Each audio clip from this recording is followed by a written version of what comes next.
Bismillahirrahmanirrahim. Assalamualaikum warahmatullahi wabarakatuh. Perkenalkan, nama saya Martin Anggara Nusio, Prodi IAT semester 4. Saya akan menjelaskan mengenai kajian tafsir Indonesia pada pembahasan Tafsir Al-Furqan karya Ahmad Hasan. Pertama, saya akan memaparkan tentang biografi Ahmad Hasan itu sendiri. Di dalam sejarah tafsir Indonesia, mungkin Ahmad Hasan tidak begitu fenomenal seperti Muhammad Yunus yang telah mengarang tafsir Al-Quran Al-Karim. Hal itu bisa disinyalir dari sosok Ahmad Hasan itu sendiri yang lebih memfokuskan diri pada bidang usaha, politik, dan pergerakan, khususnya prestis bukan disiplin ilmu termasuk tafsir. Figur Ahmad Hasan dengan ide-ide pemikirannya yang begitu mempesona telah memberikan corak tersendiri, baik dalam historisitas pemikiran Islam maupun dimensi religiositas kehidupan kaum muslim.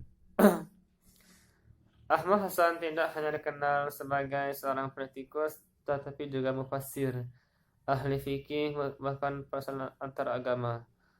Ahmad Hasan lahir di Singapura tahun 1887, bahkan dan meninggal pada hari Senin tanggal 10 November pada tahun 1958 pada usia 71 tahun.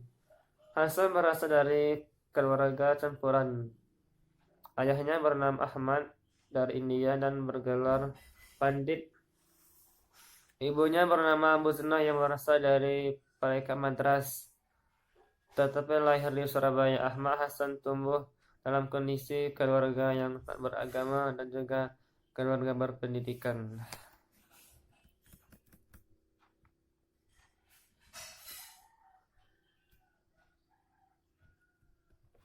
Kemudian karya-karya Ahmad Hasan meliputi antara lain Kitab Tauhid pertama terbit pada tahun 1937, Al-Iman, Al-Qain, Adakah Tuhan. Pada tahun 1962 dicetak ulang di Malaysia pada tahun 1971, Benarkah Muhammad itu Rasul. Pada tahun 1931 dan Al-Nubuwah pada tahun 1941. Pemikir Ahmad Hasan di dalam bidang teologi juga dapat dilihat pada berbagai artikel atau buku yang tidak secara khusus membahas masalah teologi seperti pengajaran salat. Pada tahun 1930 dicetak ulang. 1991 soal jawab, cetak ulang, dan Islam kebangsaan. Selain masalah Aqaid, Ahmad Hasan juga mengarang dalam berbagai bidangnya, di antaranya tafsir seperti Al-Furqan, Surah Yasin, dan Al-Hidayah dalam bidang hadis Al-Jawahir, dan hafalan dalam bidang fikih Al-Faraid. Wajibkah zakat sebelum setahun, Kitab Zakat, Risalah Kudum, Al-Burhan, Dabak Riba, Soal Jawab, Wajibkah perempuan berjumah, dan Terjemah Bulughul Al-Maram karangan Ahmad Hasan sangat banyak, mencapai 80 karangan lebih lengkap. Kemudian sumbangan dan pemikirannya.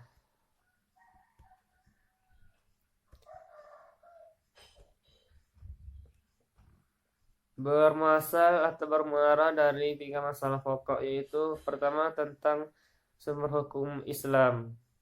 Hasan tidak pernah membatasi secara jumlah sumber hukum itu, tetapi yang pokok katanya adalah Al-Quran dan As-Sunnah atau Al-Hadis. Sedangkan ijma' dan qiyas sesungguhnya tidak tersendiri dan tetap merujuk kepada dua sumber itu. Makanya Hasan hanya mengakui ijma' sahabi yang jelas sumbernya, yaitu Al-Quran dan Al-Hadis. Yang kedua, ijtihad, iktibar, dan taklid.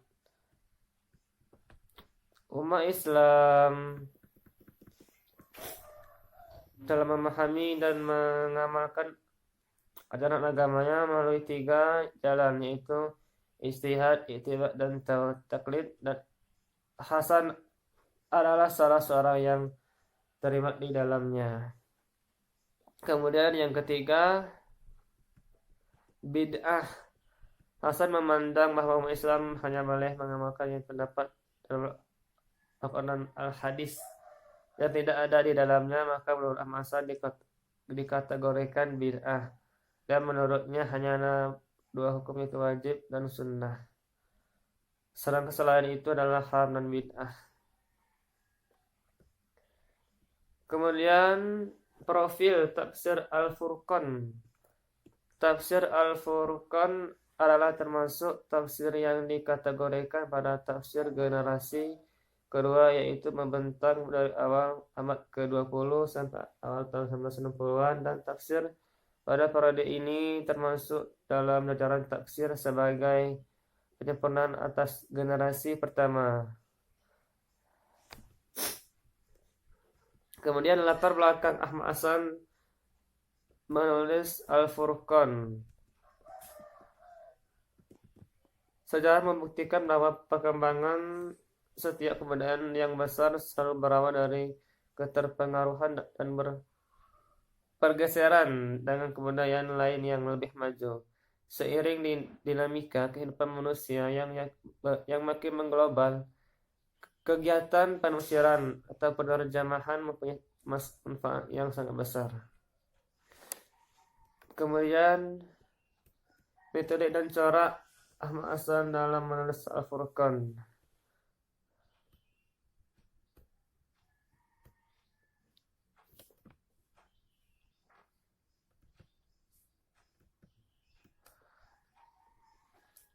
Dari 4 metode penusiran yang telah kita kenal, Al-Furqan karangan Ahmad Hasan ini dapat digolongkan ke dalam tafsir yang menggunakan metode tahlili, yaitu metode yang menjelaskan ayat Al-Quran dengan menggunakan seluruh aspeknya dan mengikuti runtutan ayat sebagaimana yang tersusun dalam mushaf seperti yang tampak dalam tafsirnya. Kemudian sistemika atau format tafsir Al-Furqan serta keistimewaannya. Ahmad Hasan dalam menyusun karyanya menggunakan sistematika teks Arab, ditulis di sebelah kanan halaman, terjemah bahasa Indonesia di sebelah kiri. Tulisannya dalam kedua bahasa sangat jelas, oleh karena itu pembacaan dapat dilakukan dengan kedua bahasa tersebut.